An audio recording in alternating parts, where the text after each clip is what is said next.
你知道我们一般在谈论医疗诊断的时候，都会有一种对于精准度的期待。对，要有明确的指标。没错，就是如果你今天手臂摔断了，去照个 X 光，医生就会指着片子上那一条白色的线，跟你说：“你看，就在这，你的骨头断了，超级干净利落。”其实这很正常，因为我们人类天生就喜欢那种看得到、可以被明确分类的东西。有异常嘛，我们就修复它。可是当你踏入神经发展跟创伤的这个领域时，哇，那台 X 光机就像是直接坏掉了一样，你完全没办法抽一管血，或者是去拍一张片子来证明一个人有强迫症，也就是我们常听到的 OCD， 或者是创伤后压力症候群 PTSD。对，完全没办法用肉眼去量测。我们面对的这个诊断地貌，老实说，是一片非常模糊的泥淖。这也就是我们今天想要和正在听这一集深度探讨的你一起来拆解的核心任务。没错，这是一份非常精彩的临床心理学研究资料。我们想要找出到底我们日常生活中那些常见的怪癖，比如你出门前一定要反复检查门锁，或者是超级喜欢收集某种小东西，这些习惯跟真正的大脑警报系统故障那个界限究竟在哪里？其实这不仅仅是在谈论生病的大脑，这关乎我们每一个人的大脑到底是如何运作的。当我们去拆解这些心理疾患时，我们看到的是一个原本用来保护我们的生存机制，是如何在极端状态下，卡死在某种无限回圈里。对，卡住了。这真的非常深刻地揭示了人类大脑处理恐惧、储存记忆的底层逻辑。好，那我们就从你我都很熟悉的日常经验开始谈起好了。你可以想象一下，你现在站在一个很高的阳台上，然后脑海里突然闪过一个念头说，如果我现在跳下去会怎样？或者像是抱着别人的婴儿，突然想到，如果我手滑把它摔在地上怎么办？对对对，就是这种荒谬又可怕的想法，你自己都会被自己吓一跳。但资料上说，其实高达80%的正常人偶尔都会有这种所谓的侵入性想法。这是非常普遍的，差别只在于一般人的大脑能够很轻易的把这当作是你知道神经回路的一次随机放电，大概几秒钟后你就忘了，就觉得自己刚才在胡思乱想。对，但是对于强迫症，也就是 OCD 的患者来说，大脑里的这个刹车系统失灵了。我以前一直以为 OCD 就是单纯的爱干净啦，或是喜欢把书桌上的东西排得超级整齐。那实际上，它的核心其实是由2个部分组成的，对吧？没错，就是强迫意念，还有强迫行为。这个强迫意念就是那些挥之不去、让人很害怕的想法，而强迫行为呢，是患者为了减轻这些想法带来的极度焦虑，觉得自己被迫一定要去做的动作。是的，他们觉得不这么做不行。我在资料里读到一个叫做12支铅笔的实验，那个结果真的让我超起鸡皮疙瘩的。哦，那个实验非常经典，它完美地展示了恐惧是如何像病毒一样在患者的大脑里蔓延开来的。我来跟听众说明一下，研究人员让受试者挑出建筑物里面最脏的东西，比如一个公用垃圾桶，然后他们拿出一支全新的铅笔去摩擦那个垃圾桶，接着呢，拿第2支铅笔去摩擦第1支，第3支再去摩擦第2支，就这样一路传递，一直传到第12支铅笔。这是个很有趣的设计。对啊，一般没有 OCD 的人，大概传到第6支铅笔的时候，就会觉得，好吧，这支铅笔其实已经碰不到那个原始的细菌了，它应该算干净的。但是患有污染型 OCD 的人，即使到了第12支铅笔，他们的大脑依然把这支铅笔标记成高度污染，具有致命危险。这在心理学上有个专有名词，叫做交感无数，或者是传染法则。交感无数听起来好悬，其实就是说，患者的恐惧已经完全脱离了真实的物理世界，它变成了一种纯粹心理上的标记。这种大脑在资讯处理上极端放大的现象，其实同样也发生在另一群人身上，就是身体异型疾患，简称 BDD 的患者。哇 ，BDD 那个数据也很惊人。资料上说，患者每天可能会花3个到8个小时死盯着镜子看。对，极度担忧自己外貌上的某个微小缺陷。但在别人眼中，他们可能长得很普通，甚至是非常有吸引力的。可是他们看自己却觉得是畸形的怪物。有一个眼动追踪技术的研究让我大开眼界。那个眼动追踪的研究确实揭开了很多谜团。就是当我们一般人看一张人脸的时候，我们的视觉皮层是处理整体的轮廓嘛，看五官的比例。可是 BDD 患者看人脸的时候，他们的大脑是直接跳过整体，极度放大，而且死盯着某个单一的微小细节。这就意味着，这根本不是皮肤好不好，或是鼻子挺不挺的问题，这是大脑处理视觉资讯跟自我评价的连结出了严重的差错。难怪，这也是为什么高达1/5的 BDD 患者会去寻求整形手术。可是手术后，他们依然很痛苦。没错，甚至至少有1/3的患者会有自杀的念头，因为手术刀改变得了腕表，却改变不了大脑的视觉处理回路。真的。那同样的道理是不是也适用于储物症？因为在台湾，其实有很多人喜欢收集公仔啊，或者黑胶唱片当作嗜好。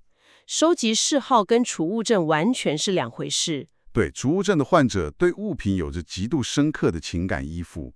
我看到资料写说，他们甚至能在一个随手丢弃的笔盖，或是那种塞在信箱里的广告宣传单里面，看到某种潜力。他们会觉得这些物品是自我身份的一部分。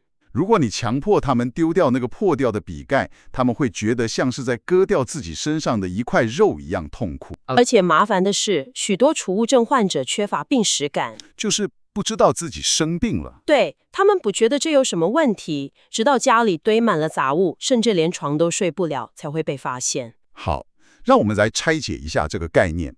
我想在这里提出一个挑战。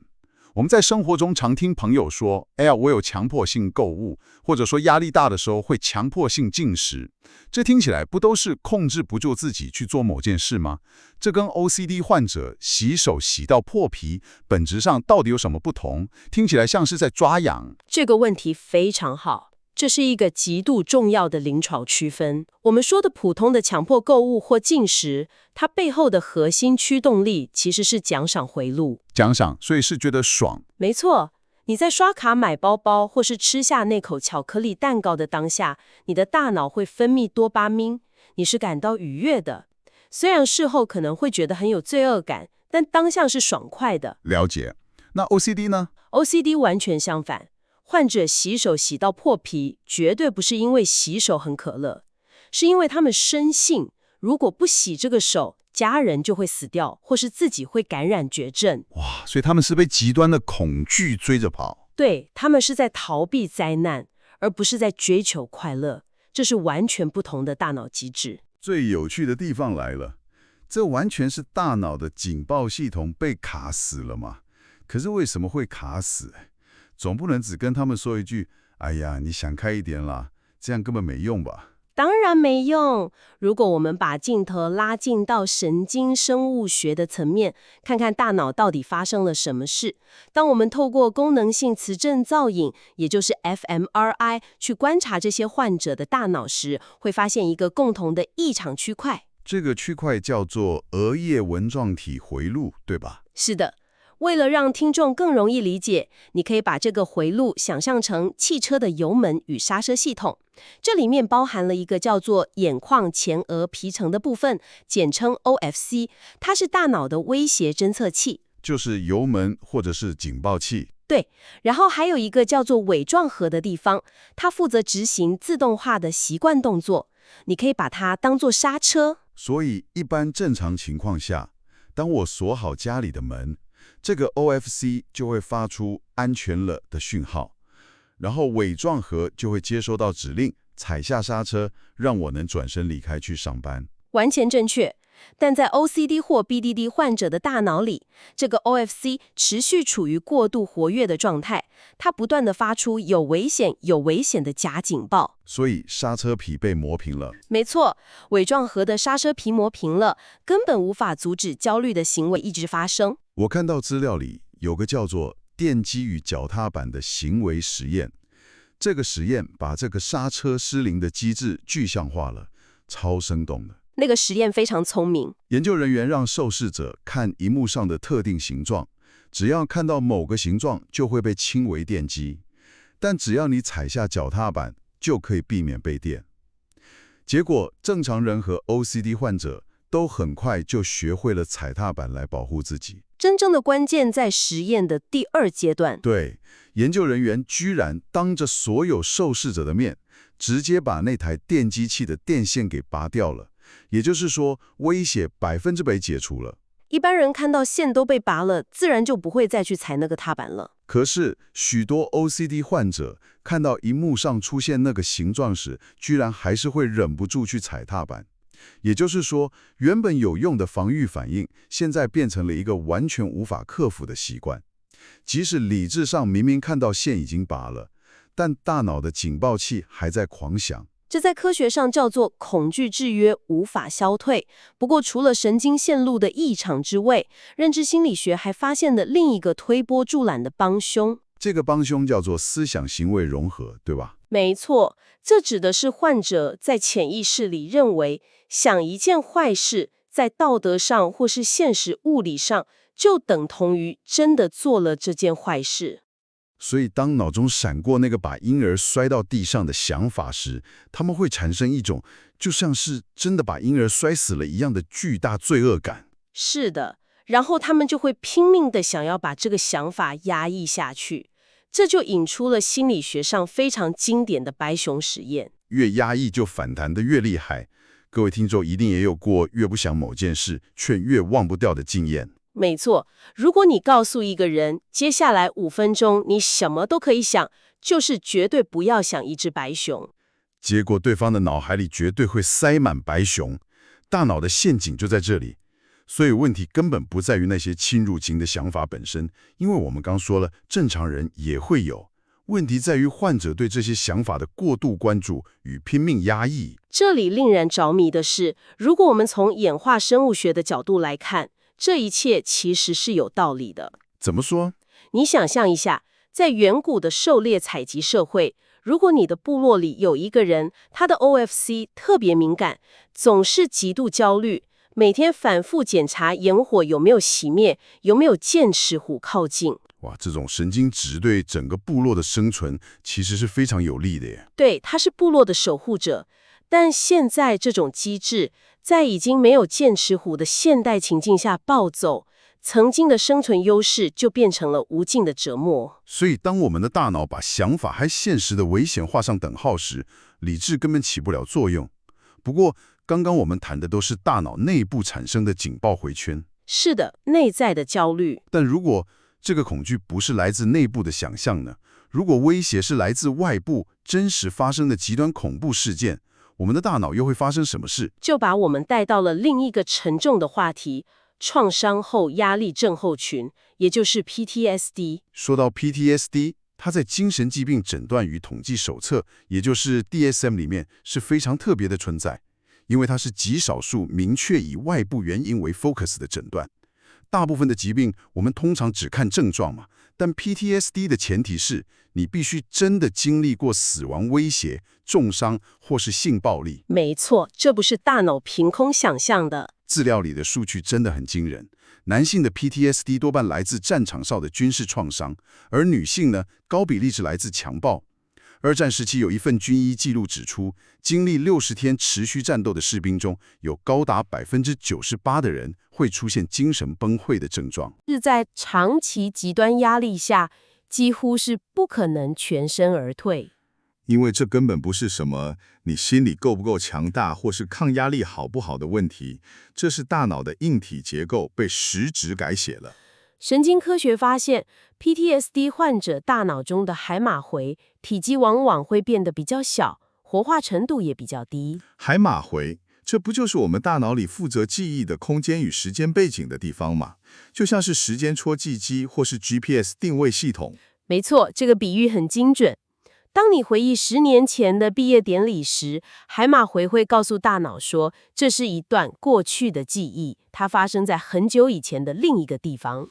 可是因为 PTSD 患者的海马回功能受损了，所以他们的大脑失去了对记忆贴上过去式和安全背景这种标签的能力。对，所以，当一名退伍军人走在安全的台北街头，突然听到天上有直升机的引擎声时，他的大脑完全无法分辨现在跟过去。天哪！所以他体验到的根本不是回忆，而是实实在在的重新体验。他的心跳、出汗，还有那种恐惧感，就跟当年他在战场上当下的生理反应是一模一样的。是的，这也是为什么在创伤发生当下出现解离症状的人，未来发展成 PTSD 的几率会更高。解离是指那种感觉灵魂出窍或是身体麻木想不起来的状态吗？对，就像是在看别人的电影一样。解离是大脑在面临无法承受的痛苦时，直接拔掉插头的一种极端逃避机制。但问题是，这也阻碍了记忆被正常处理和储存。等一下，说到这里，我想稍微推敲一下这个现代医学界定创伤的界限。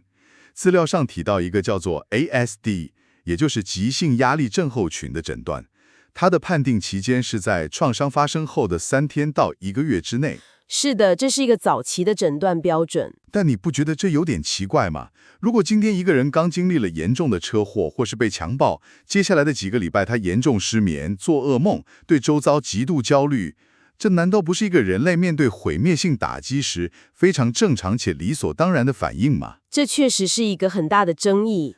超过90%的强暴受害者在1个月内都有症状啊。如果我们在短短几周内就给他们贴上 ASD 的精神疾病标签，这是不是有把人类正常的悲伤反应过度病理化，甚至污名化的危险？你的质疑非常好，这引出了一个重要的问题。这确实也是心理学界内部非常担忧的伦理议题。如果我们把正常的悲伤当成疾病来修理，那我们确实剥夺了人类复原的自然过程，对吗？但是在临床上设立 ASD 这个标签背后真正的逻辑其实是为了预防。预防是为了及早找出需要支援的人吗？没错，统计显示，经历严重创伤后，初期有强烈痛苦是正常的，大多数人也会慢慢平复。可是有另外一小群人，他们的大脑会就此卡死。所以设立 ASD 的目的是在早期阶段介入治疗。是的，在创伤刚发生、记忆回路还没有彻底固化成慢性 PTSD 之前，提供心理急救，这能大幅降低未来几十年被创伤绑架的几率。原来如此，那所以这一切对你来说有什么意义？我们究竟要怎么重新夺回控制权？无论是内部失控的 OCD， 还是外部创伤引发的 PTSD。好消息是，我们的大脑虽然会陷入回圈，但也具备高度的可塑性，也就是神经可塑性。我们有科学证实的治疗方法可以打破这些枷锁，通常分为药物治疗跟心理治疗。药物的话，最常见的就是 SSRI 选择性血清素再回收抑制剂。血清素可以稍微把那颗过度敏感的火灾警报器调迟钝一点，但要注意的是，对于 OCD 通常需要比治疗忧郁症更高的剂量，而且要长达12周才会见效。那 PTSD 呢？对于 PTSD， 单靠药物往往治标不治本，一旦停药后，复发率非常高。这就是为什么心理治疗至关重要。针对 OCD 跟相关疾患，目前的黄金标准是暴露与反应预防，简称 ERP。这听起来简直是地狱般的训练，确实非常辛苦。想象一下，这就像你觉得哪里超级痒，但你必须忍住1-2分钟，绝对不抓。治疗师会让害怕污染的患者去摸一个脏盘子，这是暴露。然后最残酷的部分来了，绝对不准洗手，这是反应预防。听起来过程极度痛苦，痛苦到大约有1/3的患者会中途放弃。但如果你能在极度焦虑中撑过去，不去做那些强迫行为，大脑就会学到一件事，学到原来我不洗手，灾难也不会发生。没错，你正在重新铺设一条新的神经回路，这也是让大脑重新学习的唯一途径。那么，针对 PTSD 呢？如果是战场或性侵这种根本无法也不该重返的创伤现场，我们要怎么做暴露治疗？这时会使用长期暴露治疗，透过生动的想象来进行。而另一种近年非常有名的疗法是 EMDR 眼动减敏感与再处理。这个 EMDR 的过程听起来有点像魔法，患者一边在脑海中回忆创伤画面，一边眼睛要跟着治疗师的手指在面前左右移动，这到底为什么会有效？这是因为工作记忆理论。我们大脑的工作记忆容量是有限的。当你回忆创伤时，就像是在大脑里播放一部 4K 高画质的恐怖片，占满了所有的记忆体。但如果你同时要求患者的眼球左右移动，这个动作其实需要消耗大量的神经资源，结果就是大脑没有足够的频宽去维持那部 4K 恐怖片了。所以创伤记忆的清晰度就被迫降级了，变成模糊的黑白幕片。这真的太奇妙了。而且研究证实，这还能透过最后的安装阶段植入正向信念。如果我们把这个跟更大的图像连接起来，这不仅是消除症状，而是挑战患者我无法应对这世界的负面信念，让他们重新拿回人生的主导权。哇，我们今天的旅程真的非常精彩，从日常收集物品的偏好、12支铅笔的污染实验，一路谈到战场上的创伤记忆，以及大脑如何透过暴露治疗和眼球左右移动来重新学习。这展现了人类心智在面对极端压力时的脆弱与韧性。在我们今天结束之前，我想向正在收听的你抛出最后一个思考。我们今天看到了大脑的联想能力有多么强大，强大到可以把一个笔盖视为自我身份的一部分，或者让一阵单纯的引擎声唤醒生死的恐惧。大脑的运作有时真的超乎我们的想象，但同时，大脑也能透过眼球的左右移动来改写最深层的痛楚。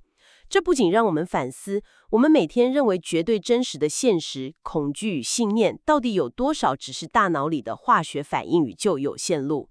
如果大脑是可以被重塑的，那你现在有没有什么想要打破的微小自我设限呢？这是一个非常值得深思的问题。非常感谢你今天的陪伴 ，The Learner。希望今天的深度探讨为你带来了新的见解，鼓励你继续保持好奇心。我们下次见喽！